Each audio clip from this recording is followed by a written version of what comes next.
नमस्कार, आकाशवाणी देहरादून से प्रस्तुत हैं प्रादेशिक समाचार। पहले मुख्य समाचार। केदारनाथ विधानसभा उपचुनाव के लिए शांतिपूर्वक मतदान जारी। 11 बजे तक 17.69% मतदान दर्ज किया गया। प्रदेश सरकार अगले 5 सालों में सकल घरेलू राज्य उत्पाद GSDP को दोगुना करने का प्रयास करेगी। राज्य के चिकित्सा शिक्षा विभाग में जल्द प्रोफेसरों के रिक्त पदों पर नियमित नियुक्ति की जाएगी। और कर्मचारी राज्य बीमा योजना में 20 लाख से अधिक नए कर्मचारी जुड़े।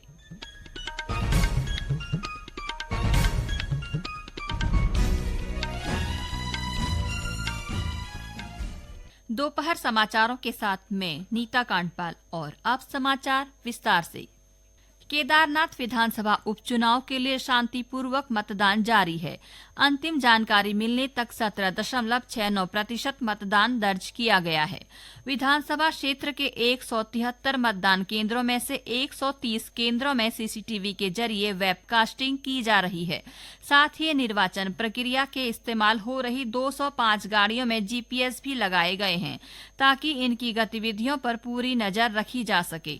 उपचुनाव में 6 प्रत्याशी अपने भाग्य आजमा रहे हैं। इस विधानसभा क्षेत्र में 90,875 मतदाता हैं जो उपचुनाव में हिस्सा ले रहे हैं। उम्मीदवारों का भाग्य आज ईवीएम में कैद करेंगे। गौरतलब है कि केदारनाथ में अब तक 5 विधानसभा चुनाव में से 3 बार भाजपा और 2 बार कांग्रेस ने जीत दर्ज की है। इस साल जुलाई में भाजपा विधायक शैला रानी रावत के निधन के बाद केदारनाथ सीट खाली हो गई थी। उत्तराखंड सरकार अगले 5 सालों में सकल घरेलू राज्य उत्पाद GSDP को दोगुना करने का प्रयास करेगी। मुख्यमंत्री पुष्कर सिंह धामी ने कहा है कि सरकार कौशल विकास और रोजगार सृजन के क्षेत्र में उल्लेखनीय प्रयास करने के लिए प्रतिबद्ध है। देहरादून के दून विश्वविद्यालय में कौशल विकास और रोजगार कॉन्क्लेव को संबोधित करते हुए मुख्यमंत्री ने कहा कि यह सम्मेलन युवाओं को कौशल विकास के क्षेत्र में नई संभावनाओं के अवसर देने में महत्वपूर्ण भूमिका निभाएगा। हमारी सरकार केंद्र सरकार के सहयोग से राज्य में युवा शक्ति को पूरी तरह से प्राथमिकता देते हुए पूर्ण प्रतिबद्धता के साथ हम इस दिशा में निरंतरता से कार्य कर रहे हैं। हमारा उद्देश्य केवल रोजगार सृजन करना ही नहीं है, बल्कि हम एक ऐसा माहौल चाहते हैं जिसमें हमारे राज्य का प्रत्येक युवा अपनी योग्यता और कौशल के अनुसार आत्मनिर्भर बन सके। श्री धामी ने कहा कि मुख्यमंत्री स्वरोजगार योजना के माध्यम से युवाओं को उद्यमिता के लिए प्रोत्साहित किया जा रहा है। सरकार मुख्यमंत्री कौशल विकास योजना के तहत हजारों युवाओं को रोजगार संबंधी प्रशिक्षण दे रही है। उन्होंने कहा कि राज्य में निवेश के क्षेत्र में अभूतपूर्व वृद्धि हुई है, जिससे उत्तराखंड के विकास को गति मिली है। राज्य में रोजगार को निवेश को आकर्षित करने के लिए हमने ईज ऑफ डूइंग बिजनेस को बढ़ावा देने के लिए वे एक अच्छा एटमॉस्फेयर हो सकता है, उसका निर्माण किया गया है।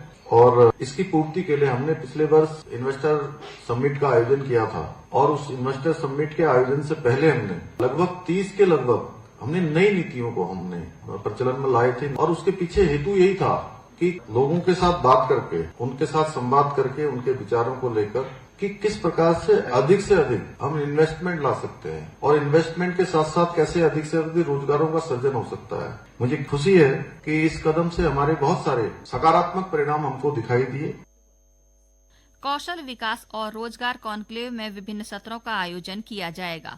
इसके माध्यम से आयुष, वेलनेस, पर्यटन, बागवानी और खाद्य प्रसंस्करण, वन आधारित आजीविका, डिजिटल मार्केटिंग, ज्ञान आधारित अर्थव्यवस्था, अक्षय ऊर्जा जैसे विषयों पर चर्चा की जाएगी और इससे जुड़े सुझाव प्राप्त किए जाएंगे। रुद्रप्रयाग जिले में स्थित द्वितीय केदार भगवान मद महेश्वर के कपाट आज विधि विधान और परंपरा के साथ शीतकाल के लिए बंद कर दिए गए हैं। इस अवसर पर 250 से अधिक श्रद्धालु उपस्थित थे। कपाट बंद होने के बाद भगवान मद महेश्वर जी की उत्सव डोली और देव निशानों ने स्थानीय वाद्य यंत्रों, ढोल दमाऊ सहित बाबा मद महेश्वर के जय उद्घोष के साथ प्रथम पड़ाव गोंडार को प्रस्थान किया। मंदिर के कपाट बंद होने से पहले कल यज्ञ हवन किया गया था और आज सुबह 4:30 बजे मंदिर खुल गया था। प्रातःकालीन पूजा के बाद श्रद्धालुओं ने भगवान मद्महेश्वर के दर्शन किए। इसके बाद मंदिर गर्भगृह में कपाट बंद करने की प्रक्रिया शुरू हुई। इस वर्ष 17,000 से अधिक श्रद्धालुओं ने मद्महेश्वर धाम के दर्शन किए हैं।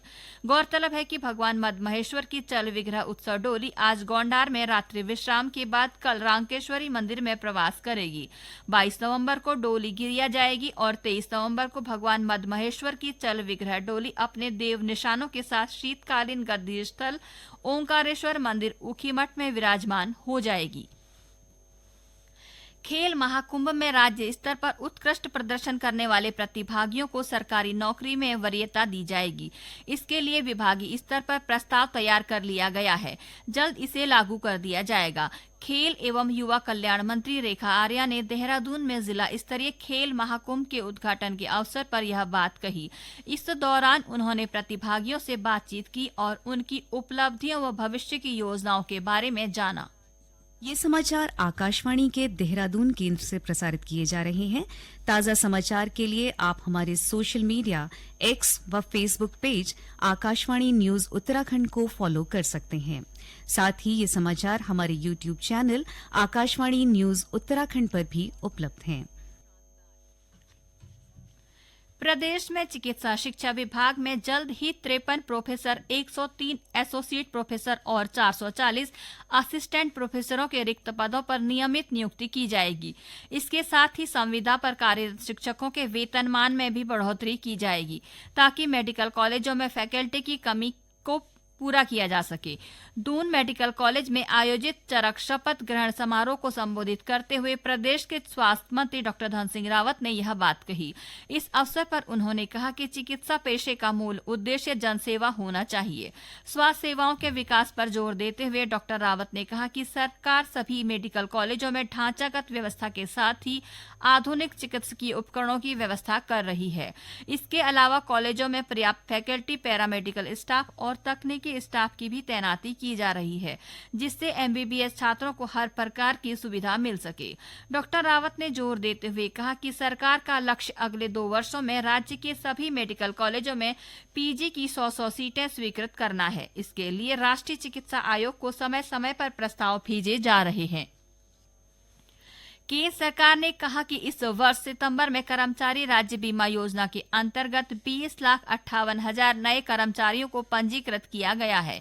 कर्मचारी राज्य बीमा निगम के आंकड़ों के अनुसार पिछले वर्ष की इसी अवधि की तुलना में इस योजना से 9% अधिक कर्मचारी जुड़े हैं।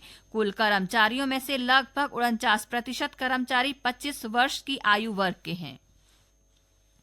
मुख्यमंत्री पुष्कर सिंह धामी ने कहा है कि वर्तमान में रोजगार परिदृश्य तेजी से बदल रहे हैं और तकनीकी नवाचार तथा वैश्विक परिवर्तन से रोजगार के नए अवसर उत्पन्न हो रहे हैं। उन्होंने युवाओं से नई तकनीकों के अनुकूल बनकर खुद को फ्यूचर रेडी बनाने पर जोर दिया। देहरादून में आयोजित कार्यक्रम में श्री धामी ने कहा कि परिवर्तन के इस दौर में युवाओं को मांग आधारित कौशल प्रशिक्षण देने के लिए विभिन्न उद्योगों और कॉरपोरेट संस्थानों के साथ समझौते किए गए हैं। राज्य के 13 आईटीआई संस्थानों में दीर्घकालिक पाठ्यक्रमों के साथ साथ 20 अल्पकालिक पाठ्यक्रमों का प्रशिक्षण दिया जा रहा है। साथ ही आईटीआई काशीपुर में इलेक्ट्रिकल क्षेत्र में एक सेंटर ऑफ एक्सीलेंस स्थापित किया जाएगा। इस अवसर पर कौशल विकास मंत्री सौरभ बहुगुणा ने कहा कि राज्य सरकार युवाओं के कौशल विकास की दिशा में लगातार काम कर रही है। औद्योगिक संस्थानों की मांग के अनुसार युवाओं के कौशल विकसित करने पर ध्यान दिया जा रहा है।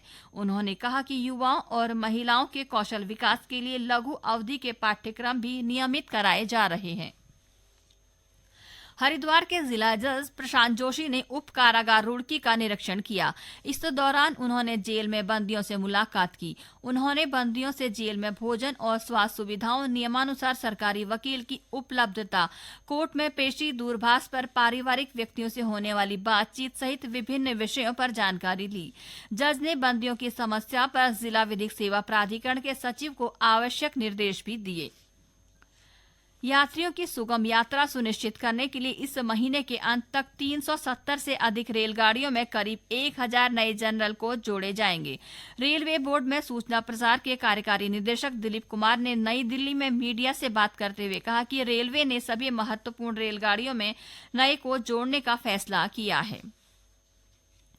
उत्तराखंड लोक सेवा आयोग ने औषधि निरीक्षक की भर्ती का परिणाम जारी कर दिया है। खाद्य संरक्षा एवं औषधि प्रशासन FDA को अब 18 नए औषधि निरीक्षक मिल गए हैं।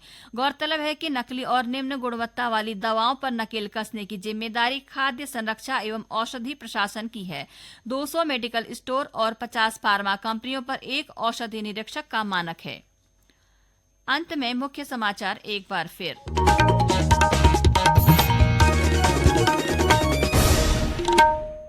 केदारनाथ विधानसभा उपचुनाव के लिए शांतिपूर्वक मतदान जारी। 11 बजे तक 17.69% मतदान दर्ज किया गया।